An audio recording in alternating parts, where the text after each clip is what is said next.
Alright, in this video here, I call a bundle of revelation.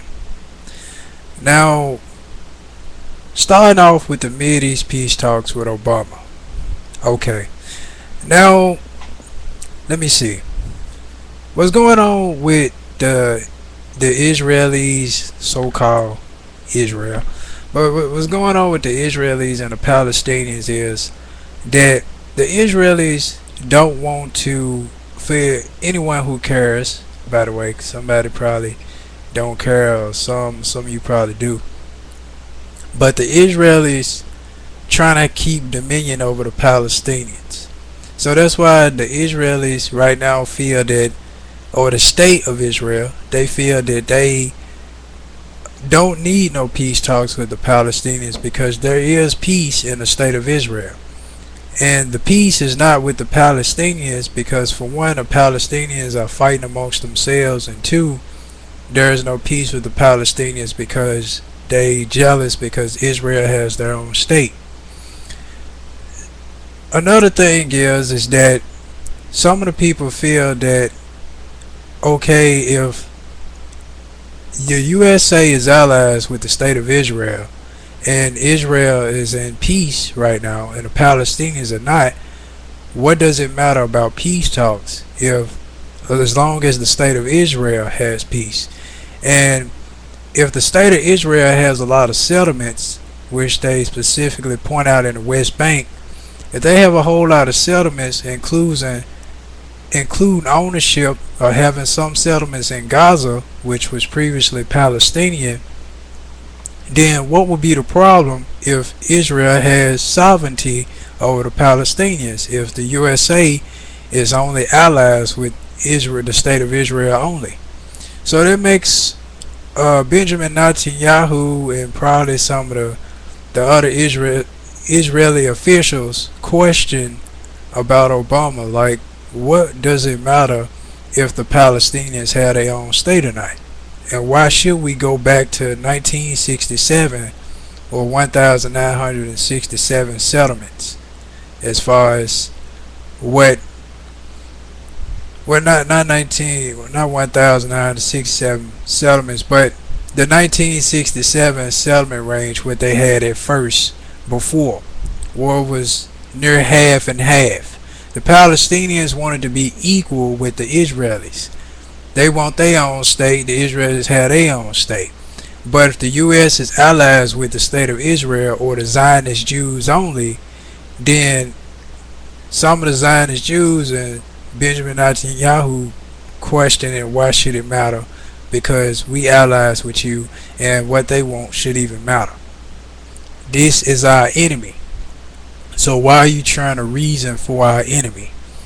So yeah, but that's what's going on, and that right there is where they kind of think Obama is meddling. Like, okay, where we want to be right now, we have dominion over the Palestinians, we have sovereignty. Why are you talking about a peace treaty and we're supposed to be allies? Don't get it. So either way, like, if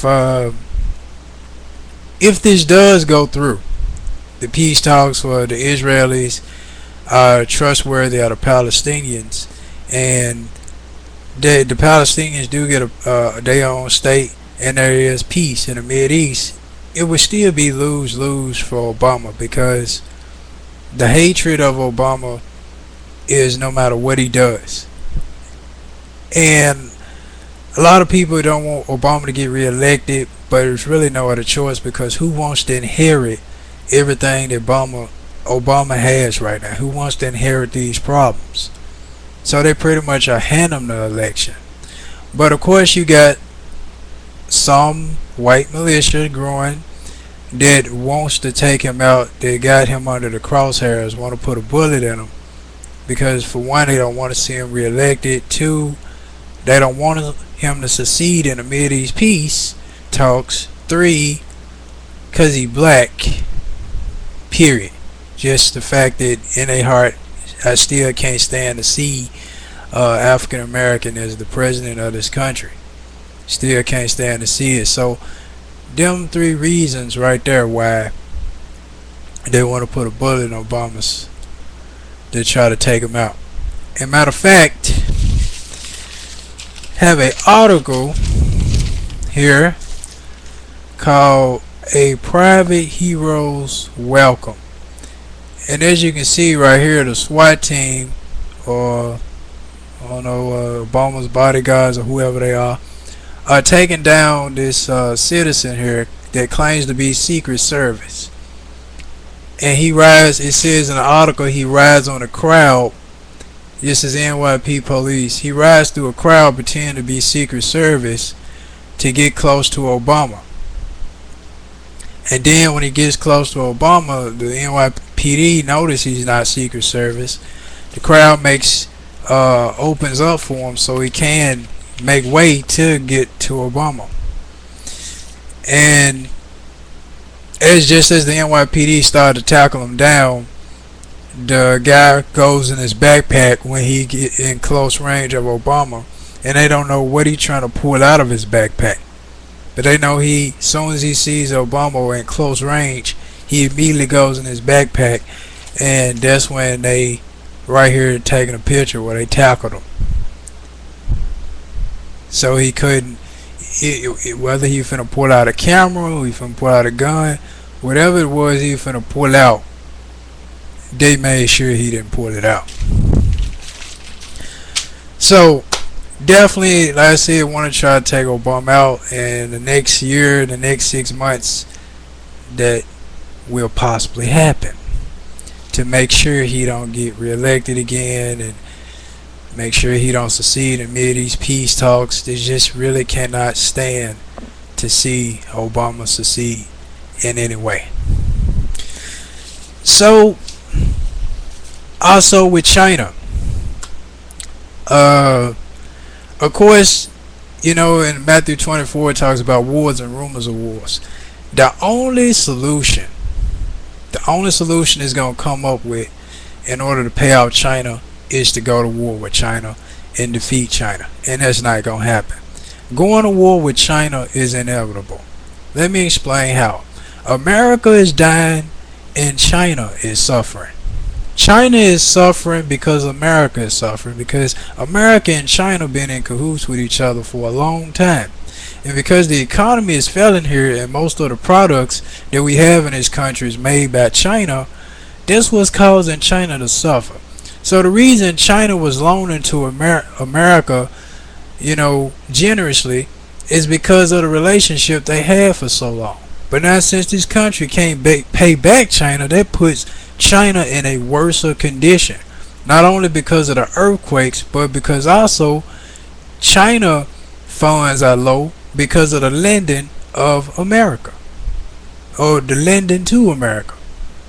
So now it's $1 trillion deficit that's owed to China, because borrowing from China in order to go to war in Afghan or Iraq, or to pay for the war in Afghan and Iraq, that's why they kept borrowing from China. As far as with Saudi Arabia as well, borrowing money from Saudi Arabia. But really it was like an oil deal going on with Saudi Arabia, as far as making trades or whatnot. NAFTA, the whole NAFTA thing was going on with Saudi Arabia, in order to have money and funds and all that to go on with them. The National American Food Trade Association. So yeah, but anywho, so that's the only option that's left. The only option that's left is either both countries die, either China dies and America dies, or one country have to overtake the other one in order to survive. That's why it's going to lead to a war, and it's inevitable, because this country cannot pay back that huge debt that's owed to China. So what other option they got left? Either we keep giving the China excuses, keep giving them delays, or China gonna want to wage war against us, and we gonna have to fight back, because we don't want to die, they don't want to die. We don't want to suffer, they don't want to suffer. So the only option left is to go to war. So if this country conquers China, then don't have to worry about no debt anymore. They don't have to worry about no deficit because we own China now. Just like the American and French Revolution. And then the American Revolution. But this country cannot afford to go to war with another country because we already got three now. Afghan, Iraq, and Libya. I already got three wars going on, so can't afford a fourth one. And the huge size of China, as I'm looking on my little globe atlas up here, the huge size of China versus this country. And this country is already divided up. Everybody's already occupied. Homeland Security, the military, the Marines, and everybody's already occupied, carrying out different operations in three different regions, or well, two different regions. So to go to war with China, there will be overstretching the limits, overstretching the boundaries. But that's what it's gonna boil down to. So explaining the peace treaty, what's going on with the Israelis and the Palestinians, explain what's going on with Obama, as far as he really trying to do that out of his own heart. He trying to achieve in places where others have failed. He trying to succeed where others have not succeeded, and that's why he constantly aiming for the Mideast peace talks.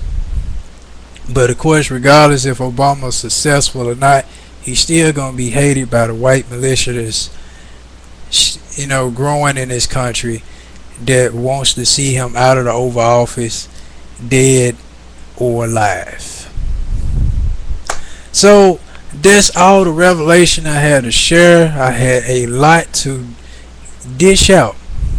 Over the weekend, and glad I got it all out. There was a lot being given to me, and so I had a lot of work to do.